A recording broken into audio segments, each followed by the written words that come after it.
첫 번째 경기 볼로냐 대 프라이부르크 분석 시작해보겠습니다. 홈팀 볼로냐는 4-2-3-1 전형을 활용해 안정적인 점유와 빠른 전환 공격을 동시에 노린다. 임모빌레는 페널티 박스 안에서의 위치 선점과 마무리 감각이 탁월해 상대 수비에 집중을 끌어낸다.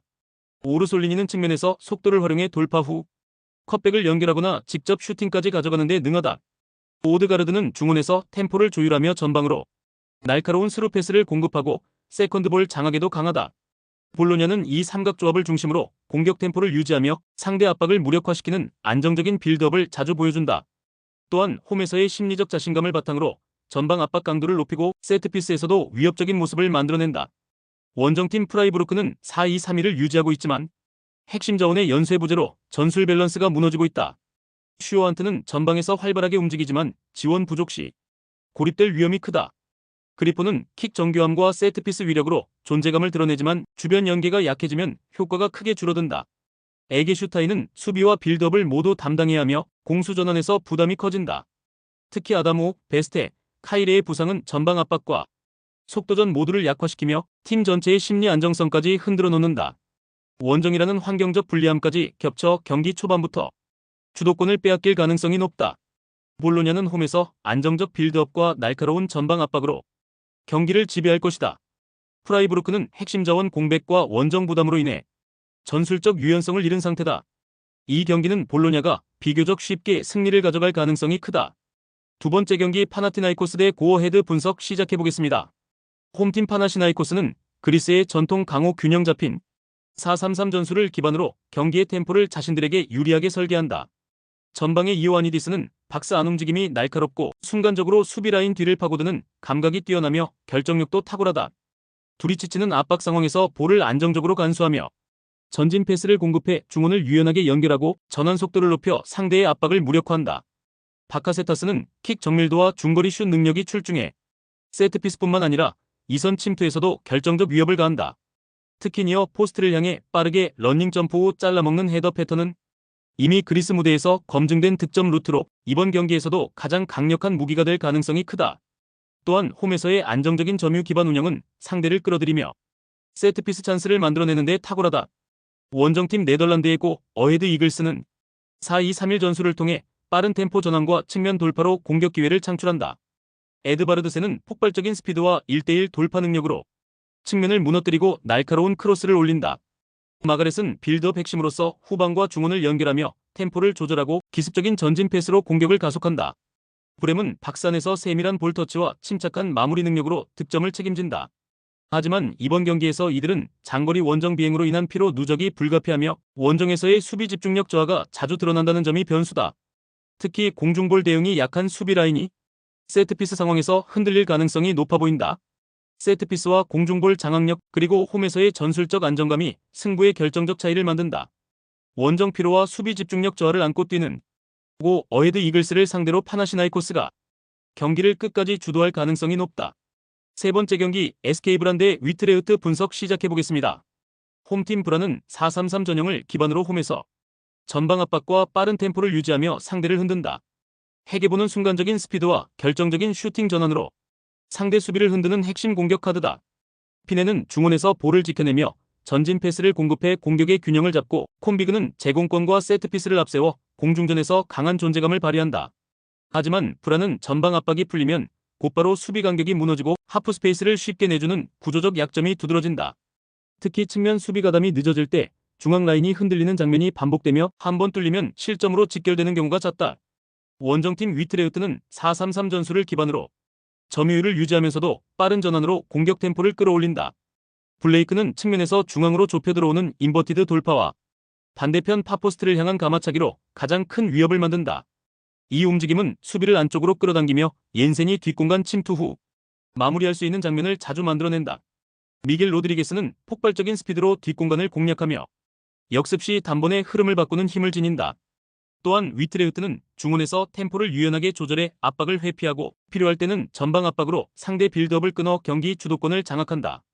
브란은 홈 이점을 살리려 하겠지만 구조적 수비 불안이 치명적이다. 반면 위트레흐트는 블레이크를 중심으로 한 인버티드 돌파와 다양한 공격 전개로 흐름을 완전히 장악할 가능성이 높다. 전술적 디테일과 개인기 모두에서 우위에 있는 위트레흐트가 승리를 가져갈 그림이 선명하다. 네 번째 경기 포르투 대 츠르베나 분석 시작해보겠습니다. 홈팀 FC 포르투는 포메이션은 4-3-3이며 사무 오모로디오는 장신을 활용한 제공권 장악과 러닝 점프를 통한 헤더 마무리에 강점을 지닌 최전방의 핵심 자원이다. 사인즈는 좌우 폭넓은 움직임으로 측면을 흔들며 볼을 잡고 빠르게 안쪽으로 파고드는 드리블이 날카롭다. 베이가는 중원에서 템포를 조율하고 세밀한 전진 패스를 통해 전방과 측면을 유기적으로 연결한다. 포르투는 점유율을 기반으로 상대를 끌어내며 박스 근처에서 다양한 세트피스를 활용해 득점 루트를 열어간다. 특히 코너킥 상황에서는 니어 포스트를 향해 빠르게 뛰어들며 중간에서 잘라먹는 헤더 패턴이 매우 위협적이다. 사무 오모로디온의 공중 장악력은 상대 수비를 압도할 수 있고 세트피스 한 방만으로도 분위기를 바꿀 수 있는 힘을 가지고 있다. 그래서 포르투는 세밀한 세트피스와 공격 전개 패턴으로 경기 초반부터 주도권을 가져갈 가능성이 높다. 원정팀 츠르베나 지베즈다는 포메이션은 4-2-3-1이며 아르나우토비치는 전방에서 공을 지켜내고 제공권을 활용하는 능력이 뛰어나지만 활동 반경이 제한적이다. 라도니치는 측면에서 드리블과 개인 돌파를 시도하지만 팀 전술적 지원이 부족할 때 효율이 떨어진다. 카타이는 중원과 공격진을 연결하는 플레이메이커 역할을 맡지만 전방 압박이 강한 팀을 상대로는 볼을 오래 소유하지 못하고 쉽게 차단당한다. 지베즈다는 공격에서 창의적 플랜B가 부족하며 전방 전개가 막히면 빌드업 속도가 급격히 느려진다. 또한 세트피스 수비 조직이 단단하지 않아 공중전에서 쉽게 균열을 허용하는 약점을 드러내곤 한다. 원정 경기에서는 점유율을 빼앗길 때 전방 압박이 무너지면서 수비 뒷공간이 넓어지는 문제가 반복되고 있다. 포르투는 세밀한 세트피스 전술과 사무 오모로디온의 제공권을 활용해 홈에서 안정적으로 경기를 풀어낼 준비가 되어 있다. 지베즈다는 전술적 다양성과 세트피스 수비에서 약점을 드러내며 불안한 경기 운영을 이어가고 있다. 결국 포르투가 홈에서 전력과 전술 우위를 바탕으로 승리를 거두며 조별리그 주도권을 확실히 잡을 가능성이 크다. 다섯 번째 경기 페예노르트 대 에스턴 빌라 분석 시작해보겠습니다. 홈팀 페예노르트는 포메이션은 4-3-3이며 우에다는 페널티 박스 안에서 반박자 빠른 슈팅과 민첩한 움직임으로 상대 수비 뒷공간을 파고드는 결정적인 공격축이다. 하지무사는 볼을 운반하며 좌우 하프 스페이스를 유연하게 활용해 우에다에게 최적의 찬스를 공급하고 스테이는 중원에서 템포를 조율하며 공격 전환의 연결고리 역할을 한다. 하지만 베일런, 로톰바, 모데르, 트라우너, 잔테의 부상 공백은 빌드업의 안정감에 뚜렷한 손실을 가져오고 있다. 그럼에도 불구하고 시즌 초반부터 구축해온 우에다 마이너스아지 무사 조합의 빠른 전진과 문전 장악력은 여전히 위협적이다. 다만 전술적 유연성이 부족해 플래너가 막힐 경우 대체 루트가 전무하다는 한계가 반복되고 있으며 상대가 전방 압박을 적극적으로 활용하면 쉽게 흐름이 끊기는 약점이 드러난다. 이 팀은 감독의 스타일상 변화를 거의 시도하지 않는다는 점에서 경기 중 변칙적 대응은 기대하기 어렵다. 원정팀 아스톤 빌라는 포메이션은 4-2-3-1이며 오아킨스는 폭발적인 스타트와 박스 안에서의 날카로운 마무리로 상대 수비를 흔드는 최전방 카드다. 맥기는 왕성한 활동량과 넓은 시야를 활용해 중원에서 볼을 배급하며 직접적인 침투까지 겸한다. 틸레만스는 후방에서 정교한 패스를 통해 빌드업을 안정시키고 공격 전환을 빠르게 연결한다. 하지만 아스톤 빌라 또한 시즌 초반부터 오아킨스 마이너스 맥긴 스위칭 플레이에 과도하게 의존하고 있으며 새로운 공격 패턴을 추가하지 못한 채 동일한 루트를 반복한다. 전술적 완고함이 강해 상대가 첫 빌드업을 차단할 경우 전개 속도가 둔화되고 박스 근처에서 창의성이 급격히 떨어진다. 그래서 경기 후반으로 갈수록 예측 가능한 공격 패턴만 반복되며 결정적인 돌파구를 찾지 못하는 경우가 많다. 페예노르트와 아스톤 빌라는 시즌 초반부터 구축한 공격 패턴을 그대로 유지하며 새로운 변화를 주지 못하고 있다. 양팀 모두 전술적 완고함이 뚜렷해 경기 중 변칙적 전환이 기대되지 않으며 결국 공방만 이어질 가능성이 크다. 결정적인 돌파구 없이 승점 1점씩을 나누는 무승부 시나리오가 가장 설득력 있게 그려지는 매치업이다. 여섯 번째 경기 리옹 대 잘츠부르크 분석 시작해보겠습니다. 홈팀 리옹은 포메이션은 4-2-3-1이며 조지아 국가대표 공격수 미카우타제는 날카로운 슈팅 감각과 문전에서의 결정력으로 상대 수비를 흔들어 놓는다. 슐츠는 측면에서 폭넓은 움직임을 통해 크로스와 컷백을 연결하며 순간적인 스프린트로 수비 간격을 붕괴시킨다. 테스만은 중앙 미드필더로서 전형적인 메잘라 무브먼트를 보여주며 중앙에서 측면 하프 스페이스로 대각선 침투를 시도한다. 그의 움직임은 잘츠부르크의 포백 뒷공간을 흔들고 박스 안에 자리한 미카우타제에게 결정적인 어시스트를 공급하는 핵심 루트가 된다. 리옹은 볼을 탈취한 뒤 빠르게 전환하며 상대가 수비 정리를 마치기 전에 박스를 공략하고 세컨드 볼 상황에서도 미카우타제를 중심으로 마무리를 설계한다. 최근 전술적 응집력이 강화되면서 측면과 중앙의 연결이 더욱 매끄럽게 이어지고 있다.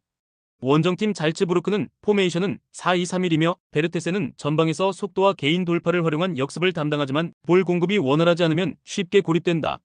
라트코프는 후방 빌드업을 이끌지만 강한 압박을 받을 때 안정적으로 전개하지 못하는 약점이 드러난다. 비드스트럽은 중원에서 넓은 활동 반경을 보이지만 순간적인 대각선 침투를 추적하는 반응 속도가 느려 측면과 중앙 사이 공간이 자주 열리곤 한다. 특히 잘츠부르크의 포백 라인은 하프스페이스 침투를 방어하는 데 어려움을 겪으며 파이널 서드 부근에서 상대의 2차 움직임을 놓칠 때가 많다. 여름 일정과 체력 부담 속에서 전방 압박이 점차 느슨해지고 후방 라인이 쉽게 벌어지는 현상이 반복되고 있다. 그 결과 상대의 전환 속도에 따라 경기 흐름이 급격히 기울어질 가능성이 크다. 리옹은 테스만의 대각선 침투와 미카우타제의 마무리를 중심으로 공격 전개를 정교하게 완성해가고 있다.